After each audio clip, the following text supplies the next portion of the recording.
There's something beautiful about not knowing how things will turn out. I know that might sound strange in a world that demands certainty, where every decision feels urgent, where we're supposed to have it all figured out. But what if I told you that your need to know everything right now is actually causing you more suffering than the uncertainty itself? Let me share something with you. Last week, I watched my neighbor lose her job. 20 years with the same company. Gone. Just like that.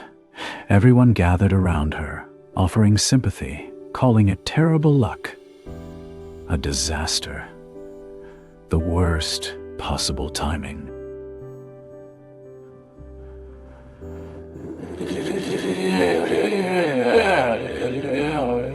She listened to all of this. Then she said something that stopped me cold. "Maybe," she said quietly. "We'll see." 3 days later, she got a call. A company she'd dreamed of working for had an opening. They'd been watching her work for months, waiting for the right moment. The job she lost? It led her exactly where she needed to be. This isn't about positive thinking. It's not about pretending everything happens for a reason. It's about something much deeper. It's about learning to hold your experiences lightly, without immediately stamping them as good or bad, right or wrong, lucky or unlucky. Think about your own life right now. That relationship that ended, that opportunity that fell through, that plan that didn't work out. You probably have them filed away already, in neat little categories. This was good. That was bad. This helped me. That hurt me. But what if those categories are keeping you trapped? What if the thing you're calling your biggest failure is actually redirecting you towards something better? What if the disappointment you're carrying is clearing space for something you can't even imagine yet? The ancient wisdom keepers understood something we've forgotten. They knew that life is far too complex to be judged in the moment it happens. They knew that every ending contains a beginning. Every loss creates space for gain. Every closed door reveals another path. But somewhere along the way, we started believing we needed to figure it all out immediately. We started thinking that not knowing meant we were failing. That uncertainty was the enemy. Here's what I've learned. Uncertainty isn't your enemy. Your resistance to uncertainty is. When you fight against not knowing, you miss what's actually happening. You're so busy trying to control the outcome that you can't see the opportunities right in front of you. But when you can sit with uncertainty, when you can meet the unknown with curiosity instead of fear, everything changes. You stop wasting energy on things you can't control. You start noticing what you can influence. You become available for possibilities you never considered.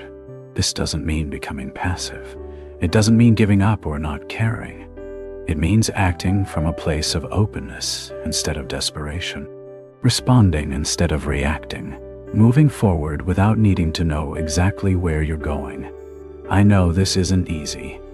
We're wired to seek certainty, to predict and plan and prepare. But maybe, just maybe, your life is trying to teach you something different. Maybe it's showing you that you're stronger than you think, more adaptable than you know, more capable of handling whatever comes than you've given yourself credit for. Maybe the very thing you're worried about, the situation you can't figure out, the future you can't predict, maybe that's not the problem.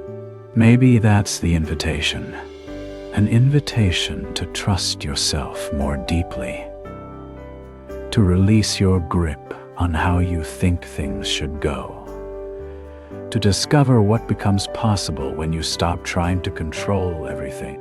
Tonight, before you sleep, try this.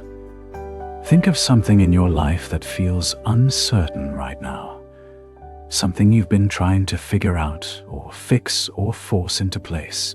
Just for a moment, imagine saying to that situation, "We'll see," not with resignation, not with defeat, but with genuine curiosity about what might unfold. Feel how that shifts something in your chest, how it creates a little more space around the worry. This is where peace lives. Not in knowing everything, but in trusting your ability to meet whatever comes with presence and grace. Your life is still writing itself. The story isn't over. The final chapter hasn't been written. And maybe that's exactly as it should be. We'll see.